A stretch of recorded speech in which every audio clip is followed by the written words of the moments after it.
iFEX Lab Podcast. También le podemos dar el alcance a que hay una redefinición en todas las áreas, en ciencias, en disciplinas, en trabajos.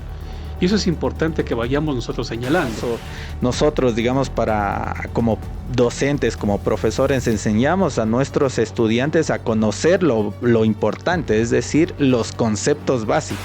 Y esta tecnología, que al final también es algo creado por el ser humano, como que está reconvirtiendo, y creo que ahí es donde a lo mejor tenemos que apuntar para indicarle a la gente cómo tenemos que estar de atentos y al mismo tiempo de inmersos dentro de estos procesos humanos, tecnológicos, para no quedarnos fuera de lo que está sucediendo. Ahora, en la actualidad, la inteligencia artificial nos está planteando nuevas preguntas, nuevas interrogantes, y está como cuestionando al creador, ¿sí?, al productor. Versiones que siempre encontramos en la red de influencers que dicen: mira, ahora puedes ser tú un creador audiovisual, utiliza este modelo y ya puedes ser un productor. Un prompt de un creador no es simplemente una instrucción, sino va incorporada una idea o un concepto. En cambio, nosotros como creadores, sí hay un tema de reflexión y de analizar si es que me entrego un texto, si ese texto realmente es lo que necesito, o si me genera una imagen, es realmente esa imagen que yo estoy pidiendo, o si esa imagen se adapta a la historia que quiero contar. Hola y bienvenidos a un nuevo episodio del podcast de iFEX Lab. En esta ocasión intercambiamos roles para conversar abiertamente con Mauricio Cruz, un artista visual, hombre de ciencias sociales y docente que desde hace un par de años está trabajando seriamente en la integración de la inteligencia artificial en el mundo creativo. Dentro de su trayectoria reciente, destaca por ser la pieza fundamental en el control de detalles y la dirección técnica de Romelio y la Bestia, una película de casi 40 minutos hecha totalmente con inteligencia artificial, posicionándose como uno de los proyectos pioneros en Latinoamérica. En este episodio, la temática central será la redefinición del arte y la producción audiovisual frente a la llegada de la inteligencia artificial. Dialogaremos sobre cómo la IA está cambiando los paradigmas tradicionales de preproducción, producción y postproducción. Además, abordaremos la importancia vital de usar estas herramientas con un criterio reflexivo, conocimientos previos y ética profesional, desmintiendo a quienes venden la ilusión de que cualquiera puede ser creador simplemente usando un modelo sin ninguna preparación. Acompáñanos en esta fascinante charla. Hola, hoy estamos en un nuevo capítulo de iFEX Lab Podcast.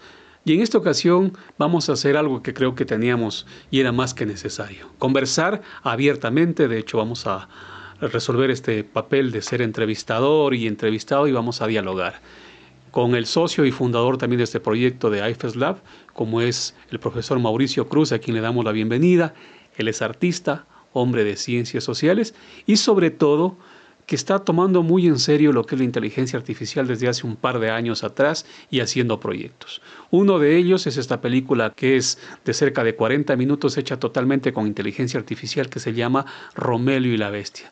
Mauricio, bienvenido, y como decía, creo que era más que necesario tener este encuentro en el cual la fórmula va a ser conversar de lo que estamos haciendo y que algunas de las cosas que nosotros ya en este tiempo en el que estamos ejecutando muchas actividades le pueda servir a quienes nos están mirando o a personas que están investigando sobre los efectos, en este caso, que la inteligencia artificial va a tener o que está ya llegando a establecer en el área artística, en el área de la creación audiovisual y en el área social en general. Bienvenido.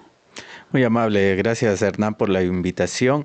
Pues para mí siempre es un gusto pues trabajar contigo en estos proyectos y sobre todo también en el ámbito del podcast, ¿no?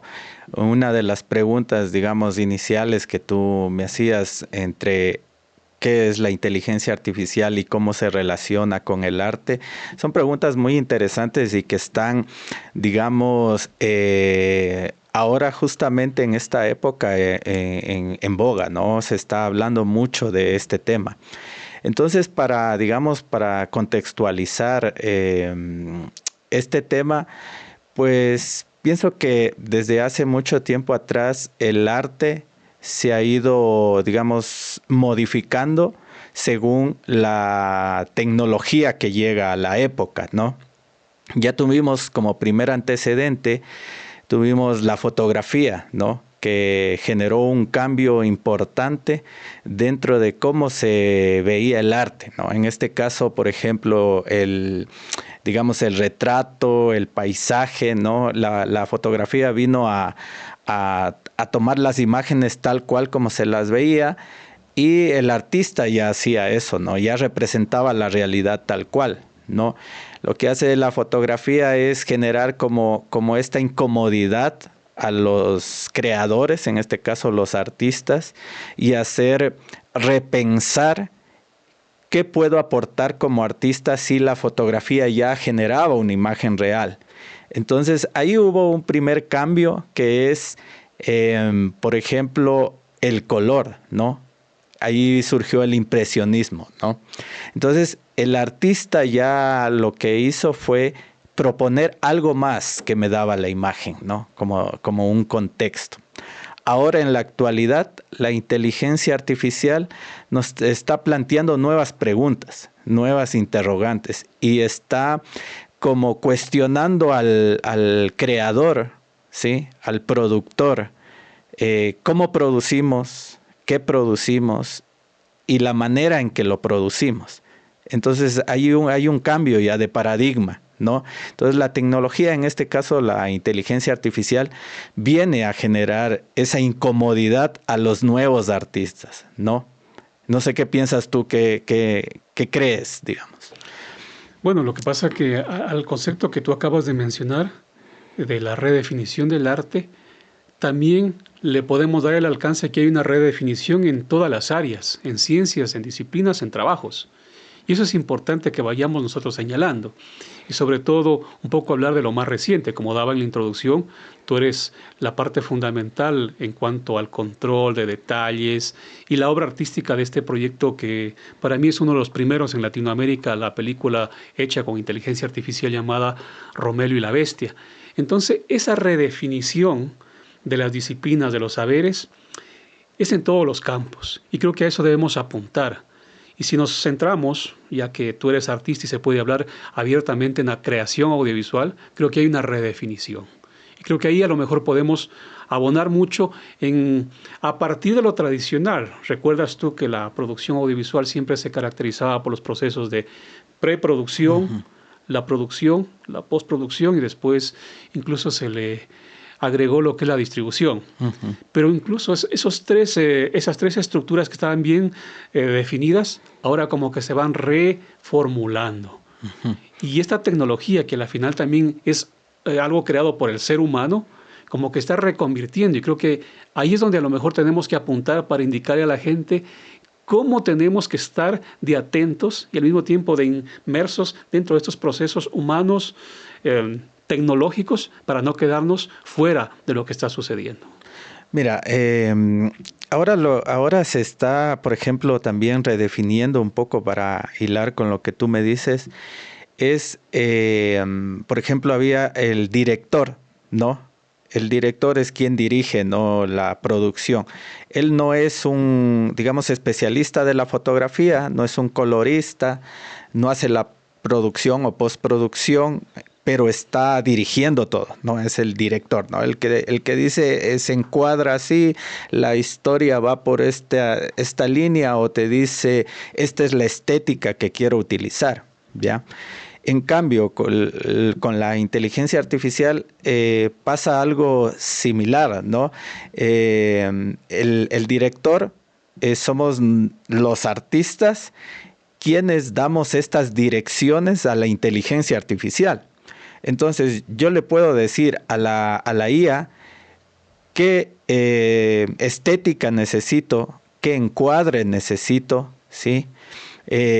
Cómo hacer, digamos, interactuar a los personajes. Pero una cosa, Mauricio, cuando tú hablas de estética, de encuadre, sí es necesario que alguien conozca principios básicos, en este caso de la producción audiovisual, porque no todo el mundo a lo mejor va a saber qué es un encuadre, qué es una estética. Sí, totalmente. O sea, se requiere un principio base, conocerlo. Exacto. Sí, porque, por ejemplo, un director de cine tradicional, digámoslo así, conoce Conoce qué es un encuadre, qué es una composición, conoce el color, lo entiende, digamos, pero no de una manera bien profunda, pero lo entiende, sabe cómo dirigir. En este caso, nosotros, digamos, como docentes, como profesores, enseñamos a nuestros estudiantes a conocer lo importante, es decir, los conceptos básicos. Pero entonces aquí otra pregunta, y perdón que te interrumpa. ¿Qué pasa con las versiones que siempre encontramos en la red de influencers que dicen, mira, ahora puedes ser tú un creador audiovisual?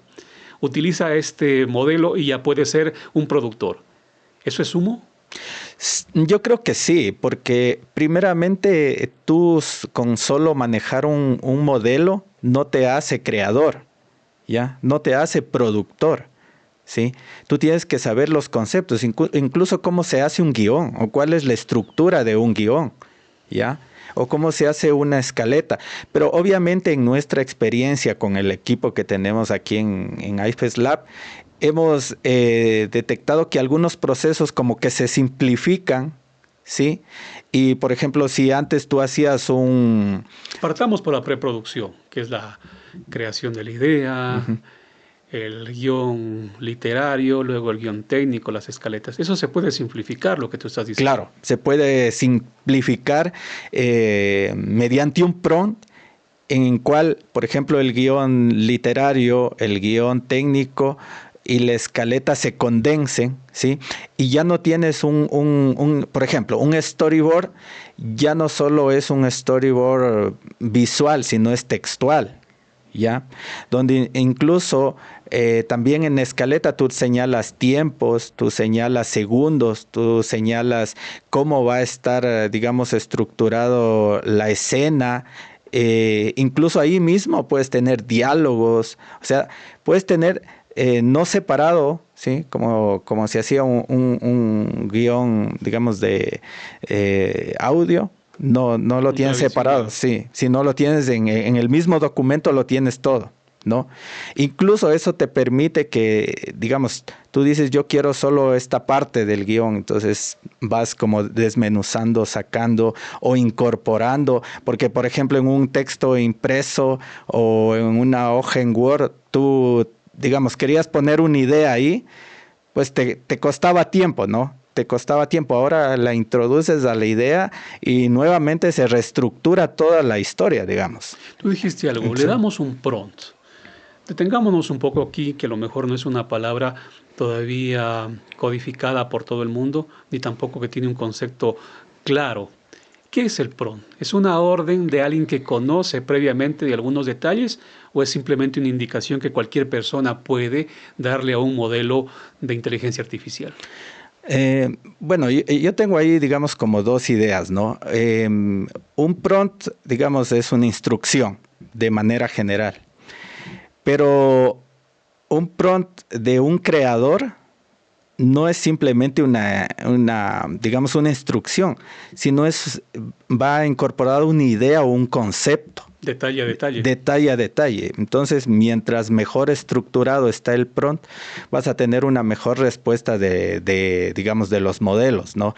Independientemente si es ChatGPT, DeepSeek, Cloud, etcétera, pero siempre tienes mejor respuesta con un prompt estructurado. También ahora los propios modelos te dan ya te dicen, te puedo mejorar este prompt, ¿ya? Te hacen un super prompt, digamos, ¿sí? O si quieres simplificar, digamos, o tú haces un prompt demasiado extenso porque dices, bueno, quiero estos detalles, la IA te propone o tú mismo simplificas esa idea, porque a veces lo que tenemos los creadores es que queremos todo condensarlo en un solo prompt, pero a veces no es conveniente, ¿no? Tienes que tener la idea clara desde el inicio para que con esa estructura tú vayas, digamos, poco a poco creando, ¿no? Analizando también. Pero la parte interesante es que el creador siempre va a modificar los prompts, ¿ya? Cuando no eres creador, tú aceptas lo que te dice el prompt, ¿sí? Porque no hay una reflexión, Ya no hay un uso reflexivo de la IA, independientemente para el tipo de profesión que tú tengas.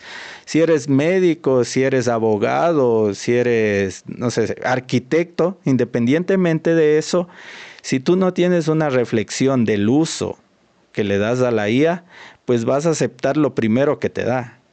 En cambio, nosotros como creadores, sí hay un tema de reflexión y de analizar si es que me entrego un texto, si ese texto realmente es lo que necesito, o si me genera una imagen, es realmente esa imagen que yo estoy pidiendo, o si esa imagen se adapta a la historia que quiero contar, ¿sí? O a la publicidad que quiero hacer, ¿sí? O al cuadro que quiero hacer, porque ahora fíjate que metiendo un poco este tema del arte también. Ahora, cuando a un artista le costaba horas generar un boceto, ¿no? O días, o meses, ahora tú lo puedes hacer en segundos, ¿no? Entonces, te ayuda a simplificar procesos e ideas, ¿no? Quisiera profundizar en esta palabra que parece que es muy común hoy en día, pero hay que tener cuidados, el prompt. Un prompt, imagino que requiere tener cierta estructura en la redacción, uso de puntos y comas, y a su vez tú dijiste algo, cuando tengo un prompt demasiado largo, la misma IA lo puede simplificar o lo puede adecuar. ¿Qué tan confiable es eso? Vamos con lo primero. Necesito tener una buena redacción, coherencia en lo que voy a pedirle, porque no es cuestión de decirle, genérame cualquier cosa, debe haber una lógica, ¿verdad? Claro. Sí, y también creo que el prompt se estructura de acuerdo a tu profesión también. ¿Ya? Pero la redacción... Y la redacción, bueno, es independiente. Es universal. Sí, es universal. Pero, por ejemplo, yo te hablo desde de la creación audiovisual. Por ejemplo, tú, digamos, defines, por ejemplo, el estilo que quieres, ¿no? Primero vas con el estilo, después vas definiendo cuál es el personaje, digamos, que actúa en esa parte que tú estás pidiendo. Luego estructuras cuál es el diálogo que necesitas, ¿sí? ¿Cuál es el formato que necesitas? ¿No? Entonces vas haciendo una estructura, ¿sí? Y esa estructura te ayuda digamos, a tener un mejor resultado, ¿sí? Obviamente la parte que tú dices de redacción es sumamente importante. Una coma te cambia ya el contexto, ¿sí? Si es que esa coma no está bien puesta, pues te puede dar otra respuesta. A veces la gente se frustra porque no te da lo que tú quieres. Y es porque el tema de redacción se complica ahí, ¿no? Entonces, sí, es muy importante el tema de la redacción. Culturas como las nuestras siempre han sido ambiguas, que hemos carecido de una buena redacción, porque tampoco hay lectura. Entonces, a lo mejor por ahí hay que tomar en cuenta, porque te digo, a veces escucho, y voy a insistir en esto de vender humo, de que toma el prompt perfecto, dale esa estructura, pero más allá de la estructura que viene el tipo de profesional que tiene que simular, lo que quieres que haga, tiene que haber una buena redacción. Sí. Y sobre todo también un conocimiento cabal de lo que le estás pidiendo. Tú debes estar incluso por delante de saber lo que le estás pidiendo. Claro, conocimiento del área, porque... Del área. Exacto, porque si es que no hay conocimiento del área, ahora por ejemplo, hay muchos, digamos, creadores que te dicen, toma este prompt y genera esta imagen. Te hablo desde mi área, ¿ya? Entonces, cualquiera coge el prompt, digamos, de un estilo determinado de fotografía, coge y lo pega y saca tal cual el estilo, ¿cierto? ¿Ya? Pero no hay una reflexión en cuál es el estilo de fotografía que estoy utilizando, cuál es el tipo de composición que estoy utilizando en esa imagen, ¿no? Simplemente estoy cogiendo una plantilla y la uso, pero sin un criterio reflexivo. Cuando tú tienes conocimiento y criterio reflexivo, ese mismo prompt tú lo puedes mejorar, tú lo puedes amplificar y puede ser mucho mejor el resultado que tengas. Entonces, claro, digamos por facilidad y por tiempo, algunos digamos te dicen, mira, toma estos prompts y haz este contenido, pero no funciona así, no funciona. Es muy común el círculo nuestro que a veces te dicen, pásame el prompt. Sí, también. Pero eso de pasar el prompt como que disminuye la capacidad creativa y de raciocinio que puedes tener tú como especialista dentro de una área. Claro, y eso pasa también en educación también, porque tú puedes tener con tus alumnos un proceso de cómo ir, digamos, curando, ¿no? El avance de un trabajo, digamos, como de tesis, ¿no? Pero cuando, digamos, el docente le diga, toma los prompts y con estos prompts vas a hacer la estructura de la tesis, la va a generar, pero no hay un criterio reflexivo ahí, ¿no? O sea, es netamente digamos como... Es muy instrumental. Es muy instrumental, claro, no hay reflexión ahí. Entonces, nosotros como docentes, digamos, tenemos que generar este criterio de análisis de los prompts, reflexivo, el por qué hago ese prompt. Y fíjate, algo interesante también es, ¿dónde va ese prompt? ¿Sí? Porque, claro, tienes una estructura de hacer algo, pero un prompt determinado tiene una ubicación, el por qué va ahí, ¿sí? Entonces, si al estudiante por A o B se le perdieron los prompts y solo le quedó los intermedios, va a generar, pero no va a saber el contexto anterior. Y el contexto también puede ser incluso cultural. Alguien Claro. hizo un prompt que le funcionó en México, le funcionó en España, pero bajo nuestro contexto, en este caso andino, a lo mejor no tiene la misma evolución o no tiene el mismo efecto. Claro. Por lo tanto, hay que cuidar todos esos detalles, ¿verdad? Sí, y también porque las palabras según nuestra cultura cambian, no tienen el mismo significado, ¿no? Una palabra aquí puede tener otro sentido en España, otra connotación, y pasa mucho. En Latinoamérica tenemos una variedad digamos, de formas de expresión y de utilizar el dialecto, la palabra, que no siempre va a ser ese prompt que se generó en México o que se generó en Bolivia, no le va a servir a alguien de Ecuador.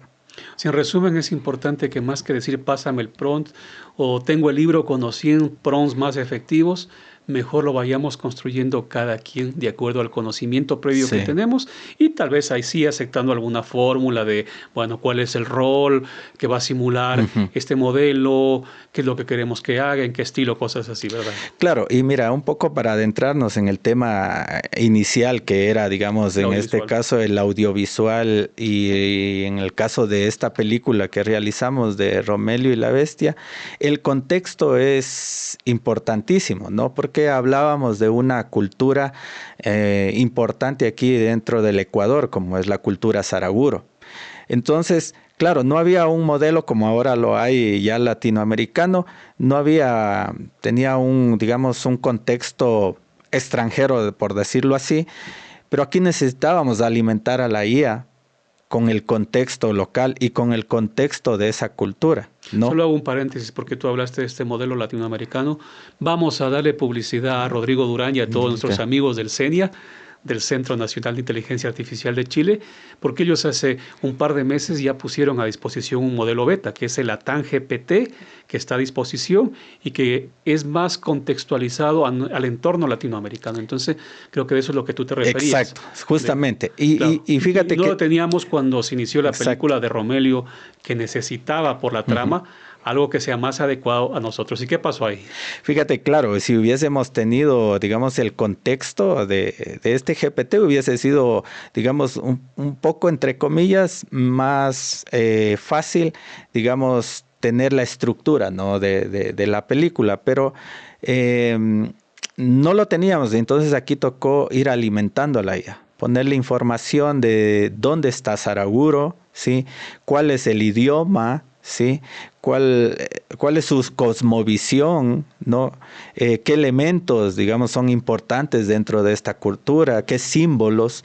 Entonces, eso ayudaba digamos, a generar las imágenes ya con un rango de fidelidad más cercano a la cultura. Quería representar. Exacto, a lo que quería. Te propongo algo, Mauricio. ¿Qué te parece si ponemos algo breve de esta película para que la gente se identifique, incluso entienda Saraguro, que es una etnia ecuatoriana donde aún mantienen ciertos vestigios como es su imagen, su vestimenta de una cultura tradicional de hace años atrás? ¿Te parece si vemos un poco y de ahí continuamos? Claro. Aquí, donde nace el agua, también nace la vida. El páramo es un corazón abierto y cada gota es un latido. Nuestros abuelos decían que el agua tiene espíritu, que escucha, que guarda nombres, que recuerda quién la protege y quién la hiere.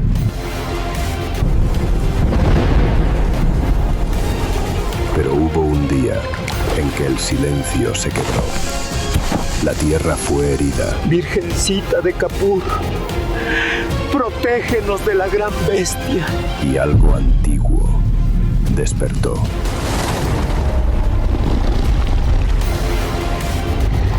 Romelio fue el primero en sentirlo. Que el agua no se negocia, se honra.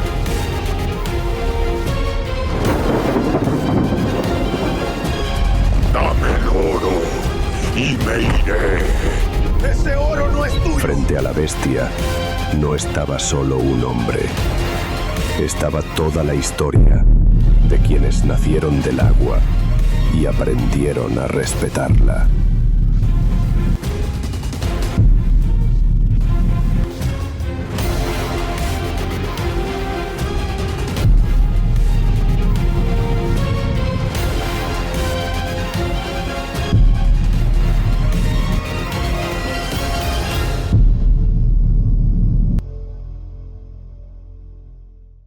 Como hemos visto, partes intermedias de esta producción Romelio y la Bestia, creo que aquí ya el equipo que trabajó, que por cierto somos algunos, no solamente los dos, es un equipo bastante grande, aquí se simplificaron algunos procesos. Si lo hubiéramos llevado con la producción tradicional, incluso en tiempos, hubiera sido mayor y en costos también. Hubo esa simplificación, ¿recuerdas tú? Claro, tema digamos, de costos de producción, porque imagínate buscar al actor que hizo Romelio, buscar a un actor ya adolescente, que es digamos, como el sucesor de Romelio, irse a la locación también, entonces pedir permisos también, sobre todo cuando tú trabajas con culturas, a la comunidad, digamos, al Ministerio de Cultura, etcétera, de diferentes instituciones que actúan ahí velando por la seguridad, digamos, de las culturas. Entonces, por ejemplo, ahí nosotros en tema de presupuestos, imagínate, hubiese sido costosísimo, ¿no? No podríamos haberla hecho, digamos, a la historia si es que lo hubiésemos hecho a la manera tradicional, ¿no? Y simplificamos estos procesos. Quedó un producto, o sea, interesante para el tiempo que lo hicimos, porque recuerda que ahora los modelos han avanzado y se puede generar productos mucho mejor incluso, ¿no? Te cuento algo interesante para relacionarlo con la película, es que, por ejemplo, ahora ya muchos actores van a vender su imagen, ¿sí? Y van a reproducirla con inteligencia artificial. Ya los actores ya no van a estar actuando en físico, sino simplemente es la venta de su imagen. No sé por qué tiempo será o cómo será ese tipo de contratos, pero ayuda a que un actor reconocido pueda estar en varias producciones, incluso indistintamente del lugar, ¿no? Entonces, eso también es interesante en el tema de producción, cómo está cambiando, ¿no? Los actores... Ahí viene la reorganización Sí. que tú hablabas, ¿no? Al inicio, de cómo una producción que por siglos casi estuvo, o por un siglo casi estuvo establecida, ¿no? Bueno, la producción audiovisual inicia en 1940, 1950, bueno, poco más de medio siglo, pero estuvo canalizada de acuerdo a una estructura. Hoy se rompe, se reordena. Claro. Eso hay que entender, y no con esto es que estamos infringiendo o dejando de lado todo ese proceso anterior, sino que nos estamos adaptando al tiempo. En este caso, Romelio y la Bestia, y hay que agradecer también la colaboración de quien hizo la escritura, la profesora Zoila Loyola, que es la que se encargó textualmente de hacer todo lo que es el guión literario, y que después nosotros simplificamos esos procesos. Entonces, la reorganización se va dando ya. Sí, mira, ahí quería topar algo interesante que ahora tú lo mencionas, es que sin historia no hay película, ¿no? Eso nos demuestra una vez más que la creatividad es importante, ¿no? La originalidad es importante también, ¿no? La historia de la doctora Zoilita, pues era una historia muy interesante que tenía mucho potencial, ¿no? Y sin esa historia no existiría Romelio y la Bestia. Imagínate que ella hubiese querido producirla por sí sola. Máximo hubiese alcanzado a producir un libro, ¿no? Pero producir una película ya se hacía más complejo por todo el tema que conversamos anteriormente. Más costosa. Más costosa. Y sobre todo difícil, pensando que nuestra amiga, la escritora Zoila Loyola, lo hizo para un formato, en este caso, Exacto. de escritura, que es para leerlo, ¿no? Llevarlo a convertir en un guión audiovisual es complejo. Sí, y mira, y justamente esto lo hicimos con nuestro colaborador Juan Carlos Cueva, que ya adaptó el guión literario a un guión para cine, ¿ya? Pero se lo adapta con criterio, ¿no? Porque tú tienes que tener conocimiento también de cómo es un guión, cómo es la estructura de un guión, ¿no? Entonces no es ponerlo digamos, a la historia original. Al PDF del escrito por la persona que exacto, y de decirle, hazme un guión, digamos, un guión literario, un guión técnico. Si no tienes, digamos, este conocimiento, pues tú tomas lo que te da, ¿no? Pero si en ese guión que te lo reestructura te cambia la historia, no tiene el mismo objetivo, ¿sí? Distorsiona lo que es la cultura en sí, distorsiona sus fiestas ancestrales, pues no tiene sentido hacer eso, ¿no? Entonces también como recalcamos, ¿no? El criterio de uso de la IA y de uso de los prompts también es importantísimo ahí. Y por eso también tener mucho cuidado con los canales vende humo, que te dicen ya, hoy en día quieres ser un creador de cine digital, pues síguete este curso, utiliza este modelo y ya. No, hay que tener un criterio y también lo que tú hablabas, o sea, no es que la persona que hizo la adaptación de buenas a primeras tomó lo que salió. ¿Cuántas veces lo repitió? Habría que preguntarle, que no debe haber sido menos de unas 10 o 15 veces, hasta Claro. que se llegó lo escrito a dejarlo tal cual como se lo quería en un guión audiovisual. Claro, lo que pasa es que él también digamos, tiene formación, digamos, un poco de filosofía, un poco de literatura por su formación, y eso le ayuda, digamos, a tener criterio, ¿no? En esta decisión de cuál es el guión más apropiado para nuestra producción, ¿no? Entonces, el tener, como decíamos, conocimiento de tu área es importantísimo para poder direccionar a la IA y poder generar un prompt correcto, ¿no? Digámoslo así, entre comillas. Y tener paciencia también, porque el resultado va a ser el primero, el segundo, el tercero, lo vuelves a negociar al cuarto, al quinto, al sexto, hasta el N, donde ya te deja el producto tal como tú lo quieres para la siguiente fase. Exacto.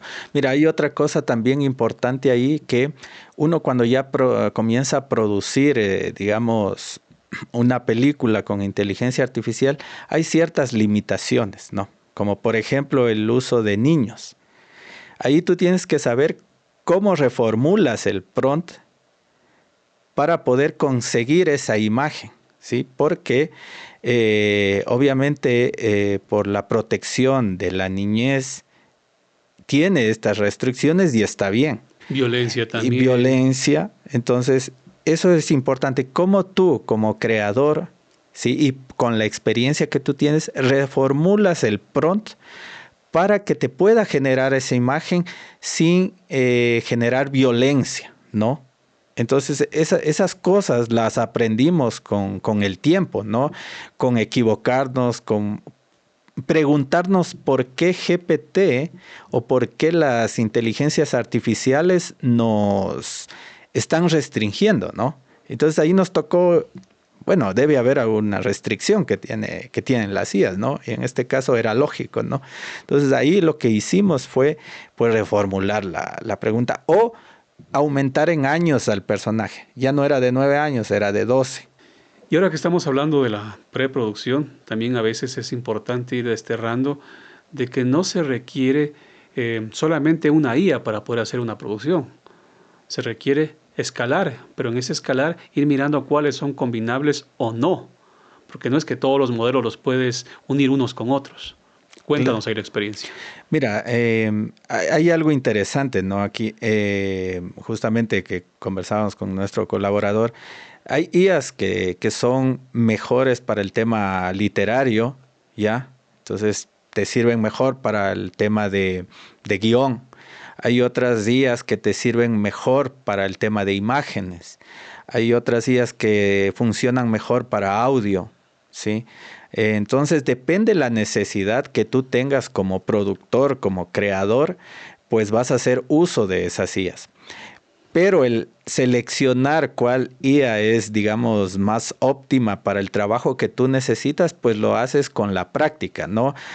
Porque, claro, como es una tecnología nueva, tú necesitas equivocarte, ¿no? Necesitas tener prueba y error. Porque hay IAs que, digamos, te dicen que funcionan de tal manera, pero cuando tú ya las pruebas, no es tal, ¿no? O te dicen que te dan cierta calidad de imagen y no es así. Entonces, cuando tú produces, digamos, con conciencia, te das cuenta de que con un solo modelo no puedes, entre comillas, hacer una película, aunque se puede, ¿no? Ahora mismo puedes generar películas, ¿sí? Pero tú no tomas todas las decisiones ahí en esa película, ¿no? No, la IA te va generando de una sola digamos, el video de, qué sé yo, 25 minutos, 10 minutos, depende, independientemente.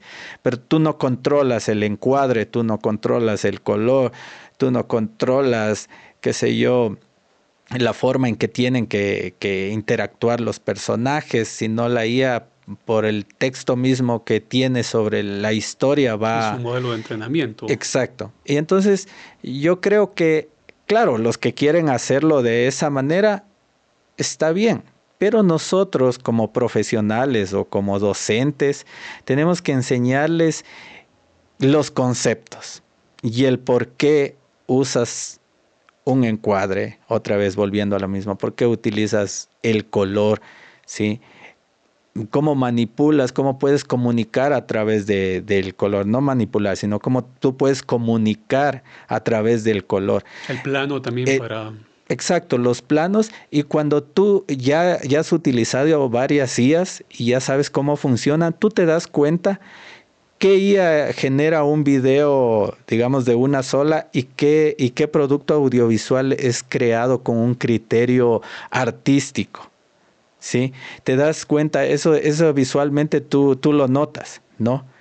Entonces, eso es un poco complejo ese tema, que se puede hacer, ¿no? Se puede hacer, cada cual es libre de utilizar, digamos, las inteligencias como uno crea, pero para eso nosotros somos, digamos, formadores, ¿no? Somos docentes que intentamos que la inteligencia artificial se la use con criterio. ¿Y aquí cómo juega la gratuidad de las IAs? ¿Ustedes trabajan con modelos gratuitos o siempre es considerable mejor trabajar con un modelo de pago? Mira, aquí es importantísimo. Si tú quieres experimentar, puedes utilizar una IA de pago, pero que te dará 3, 4 imágenes, 5 videos, que no te alcanza. Una IA gratuita. Claro, una IA gratuita que no te alcanza para experimentar, ¿ya? Para aprender. Entonces, lo óptimo para una creación audiovisual es pagar. Te toca. Porque tienes tú ahí, los chats no se te borran.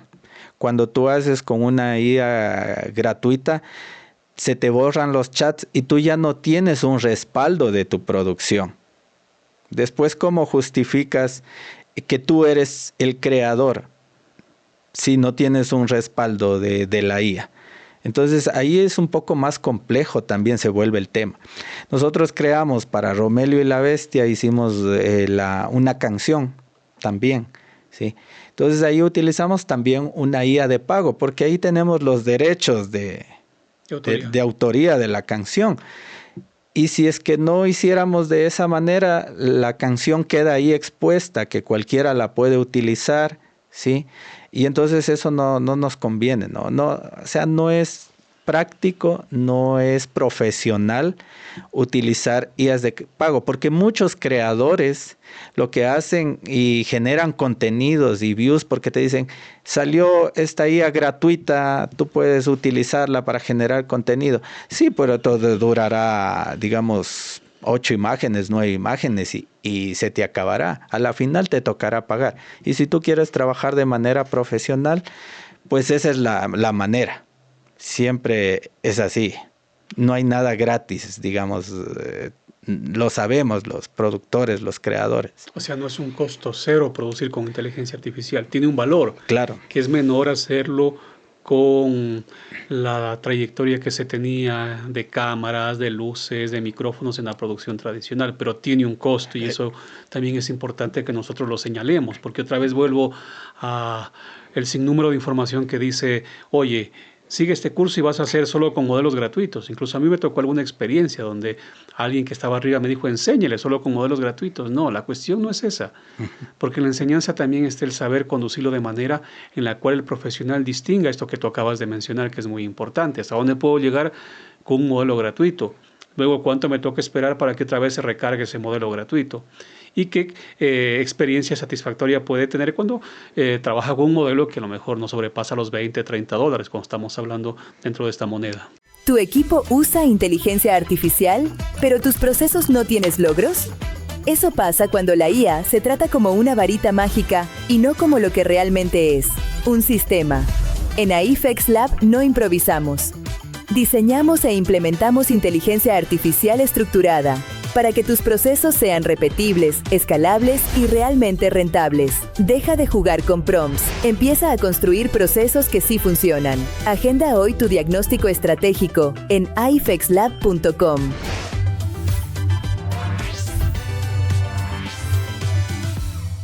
Por lo tanto, hay que considerar también que no todo proceso de creación con inteligencia artificial tiene un valor cero.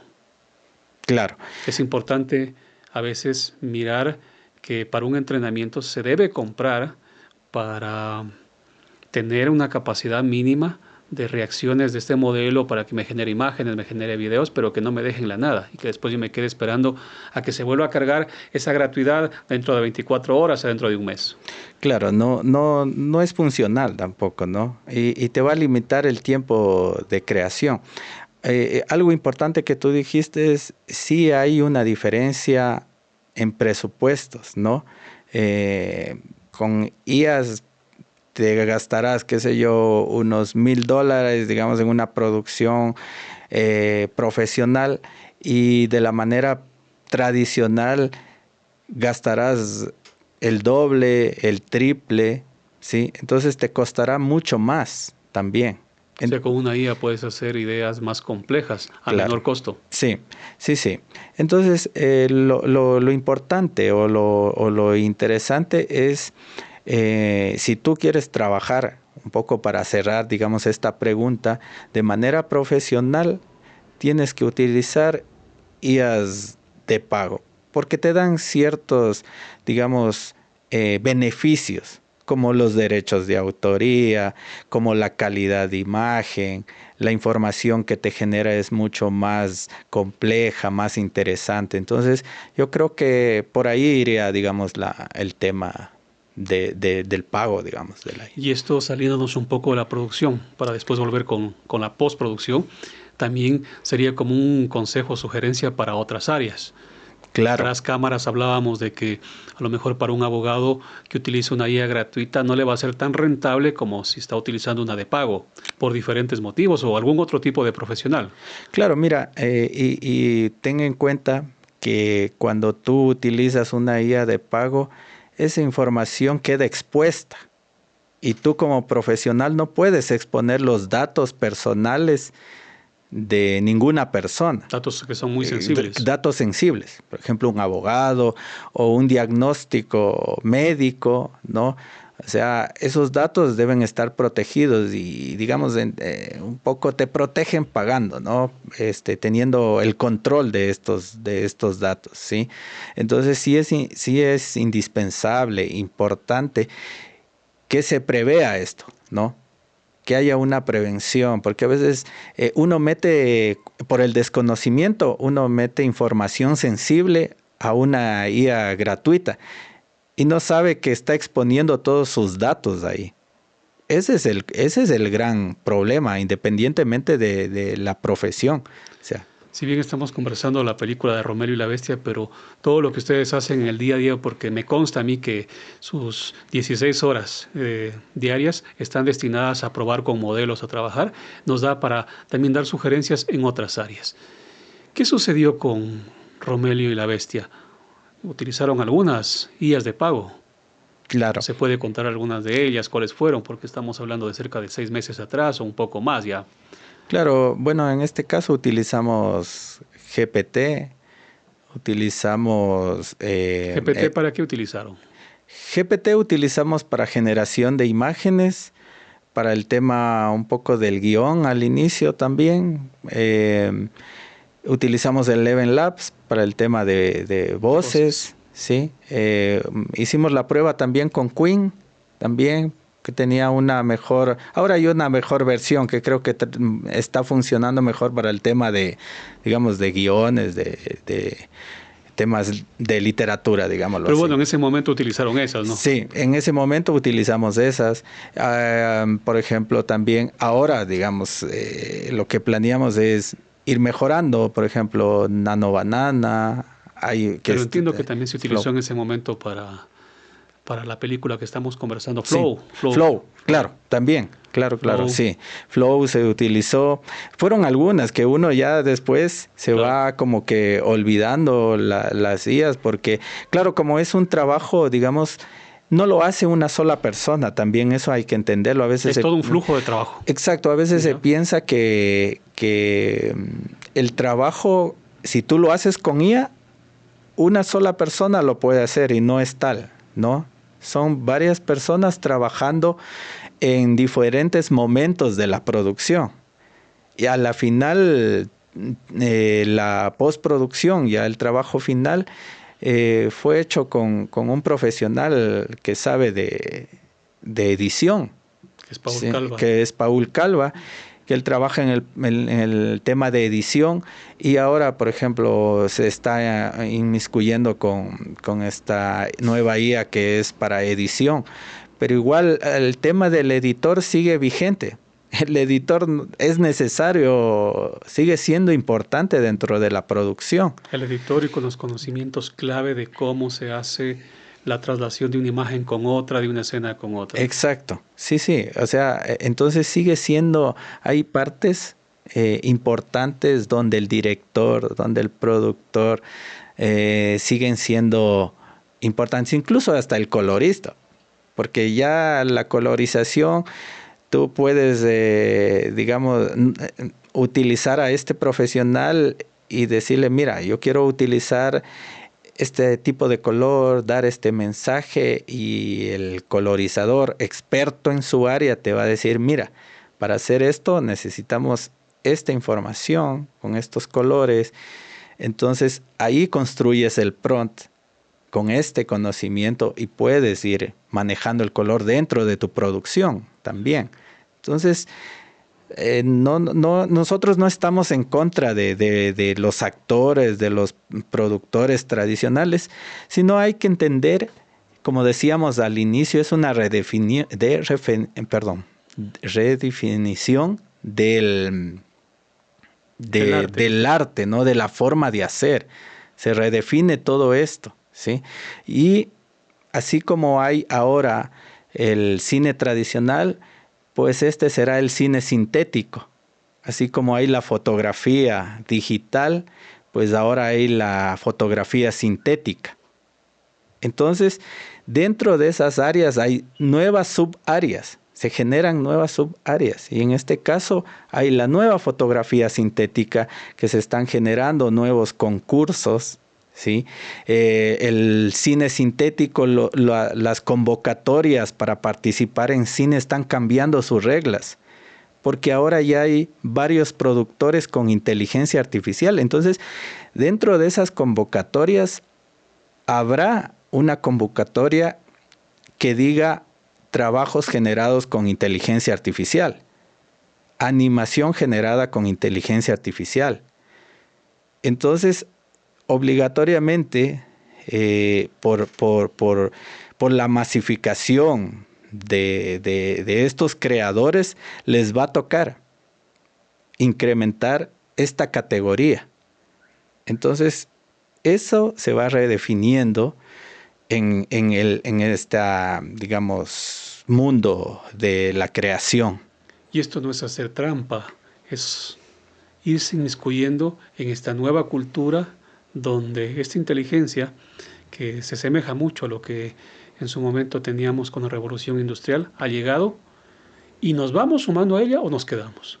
¿Por qué te decía esto a la trampa? Porque a veces dicen, no, usted está haciendo con inteligencia artificial y como que lo vemos, uy, me descubrió. No, lo estoy haciendo con inteligencia artificial, pero preservando siempre esos criterios y esos conceptos que tú hablabas, de calidad, de estética, de color. Y aquí otra pregunta. Alguien me dijo, bueno, ustedes en esta producción de Romero y la Bestia no necesitaban a alguien que sepa de luces. A lo mejor no necesitábamos a alguien que sepa de luces para que coloque luces, porque claro, todo es sintético, pero sí que alguien después, dentro de las escenas, sepa manejar el color. Sí, mira, para este tema de la luz, por ejemplo ahora, mira, para hacer una analogía, ahora se está haciendo los podcasts, digamos, con avatars, ¿ya? Y mira, la luz que tenemos ahorita, nosotros aquí tenemos un set, ¿no? Con una ubicación de luces de manera pensada, premeditada, con conocimiento, para que nos dé bien la luz, para que nos veamos bien, la ubicación de las cámaras está bien encuadrada, ¿no? Esos mismos criterios se traspasan a la IA. A la producción sintética. A la producción sintética. Entonces, si tú no sabes cómo ubicar una luz de manera, digamos, tradicional, tampoco lo vas a poder saber de manera, digamos, virtual, digámoslo así, ¿ya? Entonces, no, porque en el PROM no sabrás qué decirle. Claro, ¿Qué tipo de luz quieres? Le podrás decir, sugiéreme qué tipo de luz. Si tú lo haces sin reflexión, tú le vas a decir a la IA, sugiéreme un tipo de luz que pueda utilizar para un podcast. Y te va a dar una luz. Pero ahí la pregunta es, ¿qué tan creíble es la IA? Claro, exacto. Y entonces tú tienes que tener ese conocimiento de la materia para discernir si esa información te la está dando. Bien. Y para no depender de la IA. Claro. Creo que esto se traspasa también a las otras áreas. O sea, exacto. No pedirle algo que me sugiera la tecnología, sino yo darle el indicativo para que sobre ese indicativo ya venga la respuesta, venga el complemento. Claro, entonces, por ejemplo, si yo quiero un podcast, digamos, no sé, si mi tema de mi podcast va a ser historias de terror, esta iluminación cambiaría, ¿no? Sería un poco más, digamos, tenebrosa, digámoslo así, o un poco dándole una estética, ¿no? Diferente. Colores, ¿no? Más intensos. Colores, digamos, más saturados, oscuros, o un claro oscuro, qué sé yo, ¿no? Entonces, si tú no tienes ese criterio, ese conocimiento, pues generarás algo que no va a impactar, ¿no? Y la gente se da cuenta también. La gente ya se va educando de manera visual también. La gente le va a costar al inicio un poco distinguir entre qué es realidad y qué es mentira, pero nuestro cerebro es tan capaz y tan complejo que lo va a distinguir, porque nosotros como seres humanos, tú estás parpadeando en este momento y mi cerebro está leyendo tu parpadeo.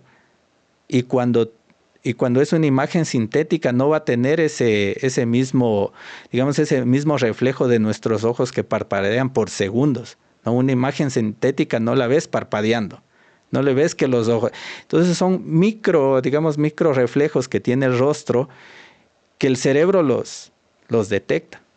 Y con el tiempo, pues nuestro cerebro va a llegar a tener esta capacidad.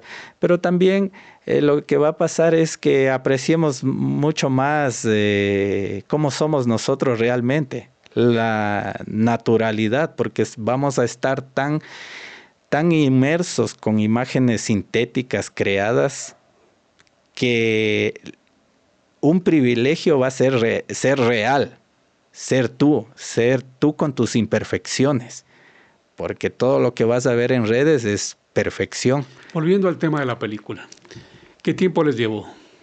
Nosotros ya vamos como 6 meses aproximadamente en el trabajo. Los primeros meses pues construir los guiones, después luego ir generando los personajes, ¿sí? Esto de generar los personajes toma su tiempo igual porque tú sí diseñas también.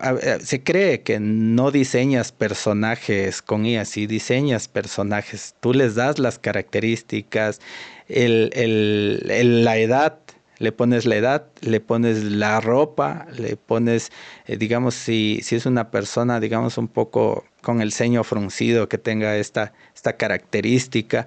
A nosotros nos costó un poco ponerle el sombrero Saraguro, por ejemplo, ¿sí? Porque el sombrero Saraguro tiene una característica especial, que es pintado con unos círculos negros. Entonces, bueno, como imagen se generó, pero ya al momento de animar con otra IA, pues los distorsionaba. Entonces tuvimos que solucionar, digamos, de esas situaciones. Entonces se hace diseño de personajes, ¿sí? Sí se hace, sí se decide por qué tipo de ropa, ¿no? En este caso los Saraguros tienen su digamos, su característica, que es su poncho negro, ¿sí? Su pantaloncillo corto. Negro también. Entonces, si tú cogías arbitrariamente, no ibas a tener el diseño del personaje, ¿no? Entonces, ahí se van tomando decisiones, ahí se ve tu decisión, ¿no? Como creador. Entonces uno va creando los personajes, crea los entornos, los paisajes, ¿sí? Donde se desarrolla digamos, la historia. Tú vas y buscas referencias también históricas de cómo es ese pueblito, cómo es esa ciudad, cómo arquitectónicamente están esas edificaciones, qué tipo de material utilizaron para emularlo. O sea, tú sabes que antiguamente las casas eran de adobe o de bareque, ¿no? Entonces, esa textura, esa calidez del material, llevarla a la producción, eso es interesante, porque fíjate, hay ahí, digamos, hay una pregunta interesante, que es si una imagen sintética o una producción audiovisual sintética llega a emocionar, ¿no? Entonces, ese es un reto, ¿no? ¿Cómo conseguir que una imagen sintética o una producción hecha con inteligencia artificial pueda emocionar, ¿no? Tenga esa capacidad? Y ahí está esta interrogante, si es arte o no, ¿no? Entonces, lo que conversábamos antes de cámaras, depende del contexto cultural, sí, depende en dónde está esa película, ¿no? Entonces, yo creo que el reto del creador audiovisual es lograr esto, ¿no? Esta emotividad sobre el espectador. Que por un lado puede venir dada ya por la historia, pero también tienen que ayudar los complementos, que en este caso va a ser lo sonoro, exacto, lo visual y lo audiovisual en concreto, ¿no? Claro, y fíjate que como tú también colaboraste aquí en Romelio, el tema del audio, que es tu especialidad, del sonido, a nosotros nos ayudó mucho, ¿no? Porque saber cómo se pone un audio, ¿no? Cómo se lo limpia, cómo se hace que ese audio suene bien dentro de la película. Agregarle un efecto sonoro en el momento adecuado. Exacto. Entonces, todo eso, mira, en tu área te necesitábamos, digamos, a ti. Menos mal que me necesitas. Claro, porque si no, mira, teníamos que conocer esa área para saber cómo ubicar el sonido, dónde va el sonido, incluso el diálogo. Ahora ya, digamos, las inteligencias artificiales de audio ya te permiten clonar la voz de alguien, ¿no? Nosotros quisimos clonar una voz porque tiene voz en off, entonces queríamos clonar la voz del narrador. Un nativo propio. Un nativo propio. pero no tenía lo que aún no tiene es esa emotividad del narrador, ese timbre de voz que le hace especial. Bueno, no había hasta exacto. agosto del año anterior. Estamos hablando de agosto, junio, julio. Bueno, fue entre abril y agosto que se hizo la producción. Exacto. Como va creciendo la inteligencia artificial puede llegar a eso. Pero en conclusión, ¿cualquiera puede crear un producto audiovisual? ¿O se requiere cierto conocimiento previo y al mismo tiempo un equipo de personas interdisciplinares? ¿Qué dices tú? Chuta, es un poco complejo, la verdad. Yo creo que el arte, o sea, por naturaleza el hombre es creador. Ya. Claro, Pablo Picasso decía que todos tenemos un creativo por dentro. Exacto, todo el mundo es creador, ¿ya? Todo el mundo tiene buenas ideas, capaz hay un artista por ahí, un compositor que está escondido, que tal vez la letra sea tan significativa, tan importante y tan interesante, que la letra es lo fundamental y luego la ponen una IA donde le genera, digamos, la melodía, el audio, obviamente con su incidencia, y capaz llega a ser una obra maestra, que capaz llega a ser así. Pero también hay el otro creador, el que debe prepararse también, el que debe tener, digamos, conocimiento en su área, lo que estamos nosotros promoviendo, o sea, uno como docente intenta que este estudiante tenga las herramientas necesarias para poder utilizar esa tecnología, ¿ya? Entonces eso es lo que se procura, que el creador sea un creador preparado. Y no solitario. Y no solitario, porque claro, también los conceptos han cambiado también, porque antes el creador, el artista se encerraba en su habitación y creaba. Ahora el trabajo es multidisciplinario. Mira, tú eres de comunicación, yo soy artista visual, tenemos a una persona que estudió antropología, tenemos psicología, o sea, en esta obra... Literatura también. Literatura, entonces... Relaciones públicas. Claro, mira, entonces somos un grupo multidisciplinario que logramos hacer un producto audiovisual interesante, ¿no? Entonces el trabajo, digamos, multidisciplinar ayuda, porque a veces solo entre artistas como que nos encerramos en nuestra idea de qué es el arte. Y entre comunicadores se cierran en qué es la comunicación o cómo esta manera de comunicar es única, y no, lo que hace la multidisciplinariedad es que tú abras tu pensamiento y tú puedas tener otros conceptos, otras ideas y puedas romper esos cánones que están establecidos, como lo estamos haciendo ahora, romper lo que ya estaba establecido con el uso de inteligencia artificial, y no solo en la área, digamos, de la creación, sino en todas las áreas. Todo se está redefiniendo, ¿no? Y no tenerlo solo como aliado al GPT que siempre te da la razón, sino que incluso hayan posturas diferentes. Exacto. Que te ayuden a enriquecer el trabajo que estamos haciendo. Finalmente, Mauricio, derechos de autoría. ¿De quién es el producto cuando lo haces de manera sintética? ¿Es de los creadores? ¿Es una co-creación? ¿O se le da bastante porcentaje de creación a la máquina? Dentro de IFES Lab Podcast estamos tratando de llegar con información de inteligencia artificial. Si tú tienes un tema de tu preferencia, hazlo saber. Al mismo tiempo, suscríbete a este canal. Hay algo interesante, ¿no? Y que un poco quedará también abierto, ¿no? Pero desde mi visión como creador y basándome en mi filosofía de artista conceptual, yo creo que las ideas son la base de todo. La idea es mucho más importante de qué IA la ejecuta o de quién la ejecuta, ¿no? Porque, como decíamos, sin historia de la doctora Zoilita no había película. Sin tu idea no hay... Si tú no le das una idea a la inteligencia artificial, no va a generar nada, ¿no? Entonces yo creo que el autor es el que tiene la idea. como comentábamos tras cámaras, este ejemplo de Mauricio Catelán nos da ciertas luces, ¿no? Porque fue demandado por Daniel Duret, su escultor, ¿no? Que es un caso muy importante que muchos deberían revisar, lo que está en internet, que se fue a la Corte Europea, a la Corte Francesa y a la Corte Italiana, que es un ejemplo a mirar para un poco ir definiendo lo que es derechos de autoría cuando utilizamos una estrategia sintética. Exacto. Y entonces ahí, en esta demanda, que tú también la has leído y debes conocerla más, básicamente el escultor demandaba a Mauricio Catelán diciendo que él era coautor, ¿sí? Y que él también tenía derechos de autoría.